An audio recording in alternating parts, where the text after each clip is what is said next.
வணக்கம் sir. Cinema fantasy நேயர்களுக்கு வணக்கம் சார். இப்போ வந்துட்டு கொஞ்சம் நாளைக்கு முன்னால் வந்து கலைஞர் டிவியில் நம்மளுடைய பைல்வான் ரங்கநாதனை கொண்டு போயிட்டு நம்ம குயிலி மேடம், அதை நிலா, அது வானத்து மேடம், அந்த மேடம், ரெண்டாவது சகிலா மேடம், இவங்க 2 பேர் வச்சு செஞ்சிருக்காங்களே, உங்களுடைய கருத்து என்ன சார்? சார் இப்போ என்ன இதை இப்போ எப்படி பார்க்குறாங்கன்னா, திரு பைல்வான் ரங்கநாதன் அவர்கள் வந்து வெளியில் வந்து இந்த விஷயங்களை பேசுகிறாரு, இவங்களுடைய இந்த விஷயங்கள்லாம் பேசுகிறாரு, அறைக்குள்ள இருக்கிற விஷயங்கள்லாம் எடுத்து பேசுகிறாரு அப்படின்ற மாதிரி இவங்க விமர்சனத்தை முன்வைக்கிறாங்க.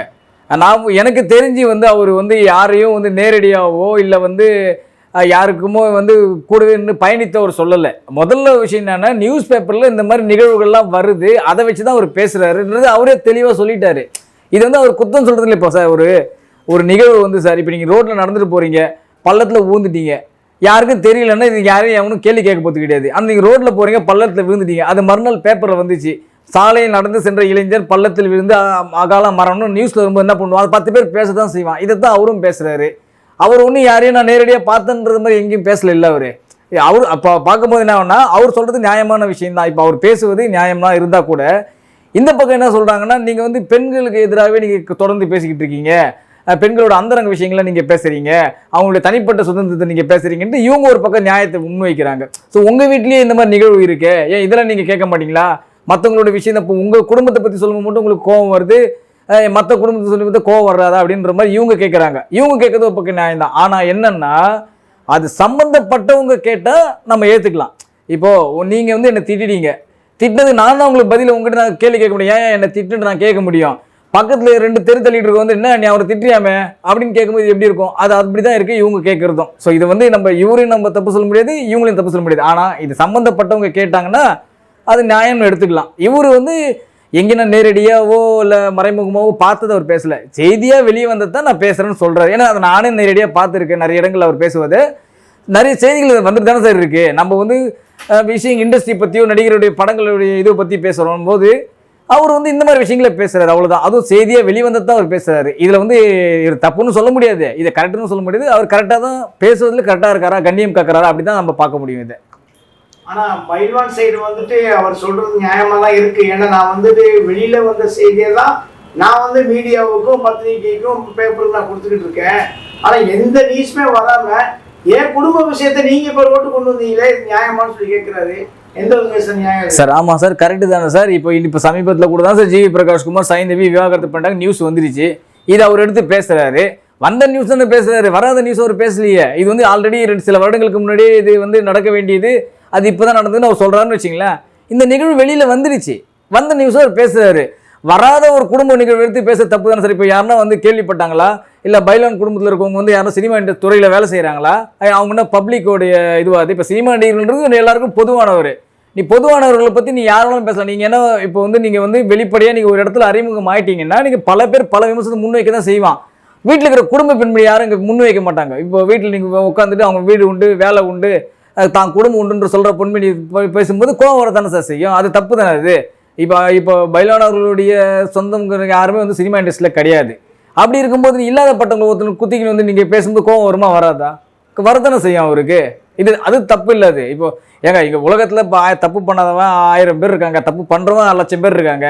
நீங்கள் வந்து தப்பு பண்ணுற எல்லாரையுமே நீங்கள் பிடிச்சி கேள்வி கேட்டுகிட்டே இருக்கணும்னா வந்து அவங்க வந்து எதுவும் வெளித்துறையில், அதாவது எப்படி சொல்கிறது, ஊடகத்துறையிலையோ இல்லை சினிமா துறையிலையோ மக்களுக்கு பரிச்சயமான துறையிலையோ அவங்க கிடையாது. அவங்க இப்போ 1000 பேர் ரோட்டில் 1000 விஷயம் பண்ணுவாங்க. நீங்கள் எல்லாரும் பற்றி கொஞ்சம் பேசிட்டு இருக்க முடியுமா? நீங்கள் சொல்லுங்கள் பார்க்கலாம். அது வந்து ஒரு இப்போ வெளியே வராத ஒரு செய்தியை பற்றி ஒருத்தர் கேள்வி கேட்கும்போது தப்பு தானே. அது ஒரு குடும்பத்தை அசிங்கப்படுத்தும் போது எடுத்துக்க முடியும். இதை பார்க்கும்போது இப்போ இந்த மாதிரி செய்தி எங்கே வெளியே வந்திருக்கா? இல்லையே. இப்போ பைல்வான் அவர்களோட குடும்ப செய்தி எங்கே வெளியே வந்திருக்கா? இல்லையே. வராத ஒரு செய்தியை பற்றி பேசுறது தப்பு தானே அது. அப்போ அது அவர் வந்து வேணும்னே ஒரு கூப்பிட்டு வச்சு அசிங்கப்படுத்துகிற மாதிரி தானே இந்த நிகழ்வு பார்க்கப்படுகிறது. மொத்தம் 2 பேரும் சேர்ந்து பைல்வானை அசிங்கப்படுத்திட்டாங்க. அது இருக்கட்டும் சார். இப்போ 2024 என்ன மியூசிக் டைரக்டர்ஸ் வருமா சார்? ஒவ்வொரு குடும்ப பிரச்சனையாக வெளியில் வந்துட்டு இருக்கு. இது எந்த விதத்துல நியாயமா இருக்கு சார்? உங்களுக்கு ஏதாவது தெரியறத பற்றி சார்? இது வந்து அவங்கவுங்க வந்து தனிப்பட்ட விஷயம் சார். இப்போ ஒரு இல்லற வாழ்க்கை என்பது அது அவங்கவுங்க தனிப்பட்ட விஷயம். இது என்ன மேட்டர்னா, இது எப்படி பார்க்குறாங்கன்னா, இது இந்த மாதிரி நிகழ்வு எந்த குடும்பத்தில் நடக்கிறதே கிடையாதா, இல்லை எந்த ஊர்லேயும் நடக்கிறது கிடையாதா? அப்படிலாம் ஒன்றுமே கிடையாது. எல்லா நிகழ்வும் எல்லா இடங்களையும் எல்லா ஊர்களையும் எல்லா குடும்பங்களையும் நடக்கிற நிகழ்வு தான் இது. இவங்க என்ன பார்க்குறாங்கன்னா, ஒரு நடிகர் ஒரு மியூசிக் டைரக்டர்னு அதை பெருசாக பேசுகிறாங்க, அவ்வளோதான். இது உட்காந்து ஒரு மீடியாவுக்கு நீ பரபரப்பாக ஒரு செய்தி வரணும்ப்பா, என்ன செய்தி வரும், நேற்று இந்த செய்தி, இன்றைக்கி என்ன செய்தி, நாளைக்கு என்ன செய்தி வரும், சைந்தவியோடைய சொந்தக்காரன பேட்டி கொடுப்பானா, இப்போ ஜிவி பிரகாஷ் சொந்தக்காரன பேட்டி கொடுப்பானா நாளைக்கு, இவங்க இதனால தான் விவாகரத்து வாங்கிட்டாங்க, இல்லை இதனால தான் விவாகரத்து வாங்கிட்டாங்க, 5 வருஷம் முன்னாடி இவங்க பிரிய வேண்டியவங்க, இல்லை குழந்தையால் சண்டை, பணம் தெரியாதவர்கள் இப்போ நாளைக்கு வந்து என்ன பண்ணுவாங்க, அந்த ஒரு வாரத்துக்கு இந்த டாபிக் ஓடுமா, அடுத்த வாரம் வேறு டாபிக் போயிடுவாங்க. இவங்களுக்கு தேவை சுட சுட சுவையான நியூஸ்கள், அவ்வளோதான். அதுக்காக பண்ணுற பரபரப்பு தான் தவிர மற்றபடி ஒன்றும் இல்லை. இந்த நிகழ்வு எங்கேயுமே விவாகரத்து எங்கேயுமே நடக்கலையா, இவங்க குடும்பத்தை தவிர வேறு எங்கேயும் நடக்கவே இல்லையா, மியூச்சுவலாக யாரும் பிரியவே இல்லையா, எல்லா இடத்துலையும் நடந்து தானே சார் இருக்குது. ஒரு சினிமா துறையை சேர்ந்தவங்கனால இது பிரபலமாக பேசிக்கிட்டு இருக்காங்க, இது அவ்வளோதான் வித்தியாசம், வேறு ஒன்றும் பெரிய விஷயம் இல்லை. அதுமாதிரி நீங்களே கேள்வி கேட்டீங்க, இதனால் இந்த வருடம் முன்ன இசையமைப்பாளர்கள் வருடமானு கேட்குறீங்க. என்ன காரணம்னா சமீபத்தில் கூட இமான் அவர்களுடைய அந்த விஷயம் வந்து பெருசாக பூதாகரமாக அடிச்சு நம்ம எல்லாருமே பார்த்துருந்தோம்.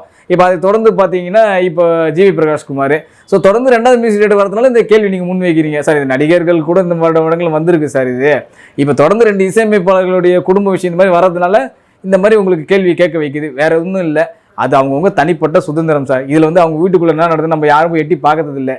அவங்க தனிப்பட்டு மியூச்சுவலாக பிரிகிறாங்கும் போது நம்ம இதுதான் காரணம், இல்லை இது பின்னாடி இந்த மாதிரி விஷயம் இருக்கும் அப்படின்றதெல்லாம் பல பேர் பல விதமாக சொல்லிட்டு இருப்பாங்க. உண்மையான காரணன்றது அவங்க 2 பேருக்கு மட்டும்தான் அது வெளிச்சம். அது ஓகே சார், நீங்கள் கரெக்டாக சொன்னீங்க. இப்போ வந்து நம்ம தனுஷை எடுத்துக்க போனால் ஹோம் செக்ஸ் இப்படி பிரச்சனை பேசிக்கிட்டு இருக்காரு. அவர் வந்துட்டு அவர் பற்றி நீங்கள் என்ன சொல்ல வரீங்க, அவர் பற்றியே டாபிக் வந்துகிட்டு இருக்கு சார்.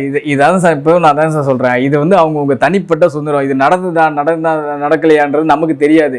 நம்ம ஒன்று 24 மணி நேரம் தனுஷ் கூடவே நம்ம பயணம் செய்யலை, 24 மணி நேரம் பேசுகிறவங்க கூட நம்ம பயணம் செய்யலை. வாய்க்கு வந்தது இப்போது ஒருத்தவங்க பிடிக்கல வச்சுக்கலாம், நம்ம என்ன வேணாலும் பேசலாம் சார் உட்காந்துக்கிட்டு, யாரும் என்ன கேள்வி கேட்க போகிறது இல்லை. இதுக்கு எதனா ஆட்சேபனை தெரிவிக்க போகிறாரா தனுஷ், இல்லை இதுக்கு எதனா வந்து மறுப்பு தெரிவிக்க போகிறாரா, இல்லை இதுக்கு சம்மந்தமாக என்ன அறிக்கை வெளியிட போகிறாரா, அவர் மட்டும் வேலையை பார்த்துட்டு போக போகிறாரு.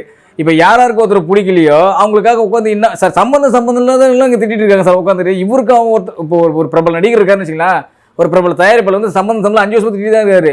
இவருக்கு அவங்க சம்மந்தமே இல்லை, எந்த விதத்துலையும் சம்மந்தம் இல்லை. இவர் படத்தில் ஒரு படமும் பண்ணலை, இவர்கிட்ட ஒரு அட்வான்ஸும் வாங்கலை, இவர் படம் நடித்ததுன்னு ஏமாற்றவும் இல்லை, இவர் படத்தை வந்து டிஸ்ட்ரிபியூட் பண்ணாரா, ஒன்றுமே கிடையாது. சம்மந்தமே இல்லை திட்டிட்டு இருக்காங்க. இவருக்கு அவருக்கு என்ன சம்மந்தம், எந்த ரூபத்துலையும் சம்மந்தம் இல்லை. இவர் மீட் கூட பண்ணிருக்க மாட்டார். பார்த்தீங்கன்னா 10 சினிமா துறை வந்து ஒரு தயாரிப்பாளர் மீட்டே பண்ணிருக்க மாட்டார். ஆனால் அந்த தயாரிப்பாளர் இந்த நடிகரை பற்றி திட்டிகிட்டே இருக்காரு.